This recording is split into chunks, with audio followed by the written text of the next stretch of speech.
Leave me alone. I want to stay here. This woman from Inglewood says a real estate investor is crossing the line and she feels bullied because he wants her house. Good evening, I'm Jessica Ralston. So at what point does someone offering you cash for your home cross into harassment? We sent News Channel 5's Todd Walker looking for some answers tonight. This woman is not selling her house. No, but that doesn't stop people from trying.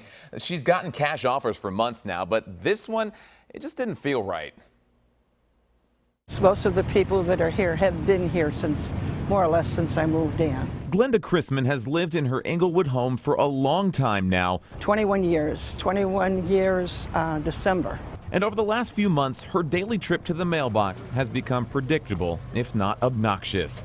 We keep on getting people to write us postcards and begging us to sell the property. That's not new in Nashville. Neither are the signs offering cash for your house. But what is new is the most recent card Glenda got. I don't know if it's a man or a woman, but I feel like I'm being bullied. This is my house. Nobody has a right to tell me I need to sell it to them.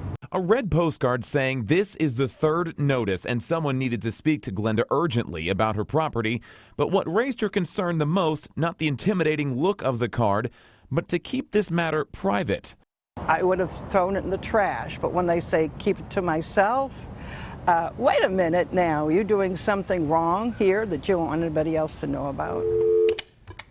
We called the number on the card. It went to a recorded message from Frank. He says he is a real estate investor and claims he's bought dozens of properties in Nashville with cash.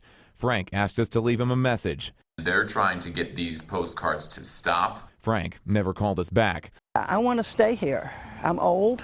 Glenda says she hasn't called the number herself. She thought Frank would have gotten the message the first few times. And even if I wanted to sell my house, you can be sure it's going to be to a regular real estate company I'll go through, and not you.